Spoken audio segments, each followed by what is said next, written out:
আজকের মধ্যে বেসামরিক জনগণকে গত ১৫ বছরে দেয়া লাইসেন্স দেয়া বৈধ অস্ত্রগুলো নিকটস্থ থানায় জমা না দিলে সেগুলো হয়ে যাবে অবৈধ। আর সেসব অস্ত্রসহ লুট হওয়া আগ্নেয়াস্ত্র উদ্ধারে আগামীকাল থেকে শুরু হবে যৌথ অভিযান। এমন সব তথ্য জানিয়েছে স্বরাষ্ট্র মন্ত্রণালয়। বিস্তারিত মাসুদা লাবনীর রিপোর্টে।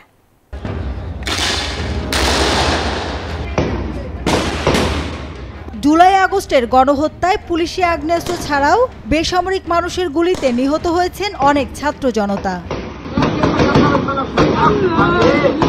তখনই প্রশ্ন ওঠে, কারা চালাচ্ছে গুলি আর এসব অস্ত্রের যোগানই বা আসছে কিভাবে?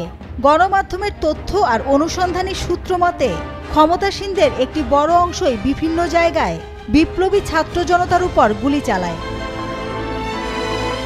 ঘটনার ধারাবাহিকতায় ৫ আগস্ট নতুন বাংলাদেশের অভ্যুত্থানের পর উত্তেজিত জনতা একযোগে সারা দেশের ৪৫০'রও বেশি থানা ভাঙচুর করে এবং আগুন দেয়। দুষ্কৃতিকারীরা লুট করে অস্ত্র, গোলাবারুদ।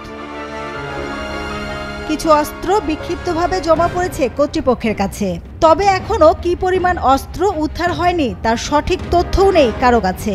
এই বাস্তবতায় গত ২৫ আগস্ট স্বরাষ্ট্র মন্ত্রণালয়ের প্রজ্ঞাপনে ২০০৯ সালের ৬ জানুয়ারি থেকে ২০২৪ সালের ৫ আগস্ট পর্যন্ত বেসামরিক জনগণকে দেয়া সব আগ্নেয়াস্ত্রের লাইসেন্স স্থগিত করা হয়।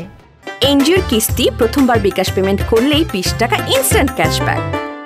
৩ তারিখের মধ্যে অস্ত্র গোলাবারুদসমূহ থানায় জমা না দেওয়া হয় তাহলে সেগুলো কিন্তু অবৈধ অস্ত্র হিসেবে গণ্য করা হবে এবং অস্ত্র আইনে মামলা করা হবে।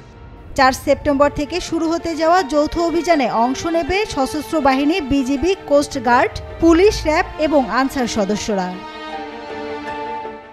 এই অপরাধ বিশেষজ্ঞ বলছেন, অস্ত্র উদ্ধারে যৌথ অভিযান সফল হলে আইন শৃঙ্খলা পরিস্থিতির বেশ উন্নতি হবে। অস্ত্র লুটের সাথে যারা জড়িত ছিল এদেরকে বিচার কিংবা আইনের মুখোমুখি করতে পারলে এটাও কিন্তু ভবিষ্যতের জন্য একটা উদাহরণ বা দৃষ্টান্ত হয়ে থাকবে। পরিসংখ্যান বলছে দেশে এখন বৈধ অস্ত্রের সংখ্যা কম বেশি ৫০,০০০। মাসুদা লাবনী, নিউজ 24, ঢাকা।